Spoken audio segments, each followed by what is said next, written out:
Christiane Taubira vient de démissionner du ministère de la Justice. Alors, est-ce que c'est une surprise? Eh bien oui, en fait, c'était devenu une surprise parce que ça fait longtemps maintenant, ça fait plus d'un mois qu'elle avait exprimé ses divergences avec François Hollande sur la question de la déchéance de nationalité contre les terroristes. Ça faisait au moins 3 semaines qu'elle avait accepté, en tout cas sans rien dire, que Manuel Valls annonce que ce serait lui qui porterait la discussion sur ce texte dans les assemblées. Donc oui, d'une certaine façon, c'est une surprise qu'elle ne l'ait pas fait plus tôt.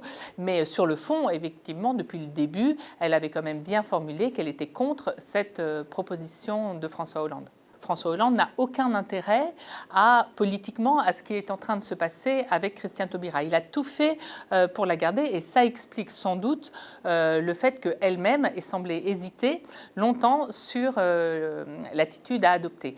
Le problème pour elle, c'est que commençait à s'entendre une petite musique qui est: est-ce que Christiane Taubira est vraiment la femme de conviction? En plus, dans les sondages, elle commençait à baisser et je pense que ça a été assez déterminant dans son choix finalement de porter le fer contre le gouvernement.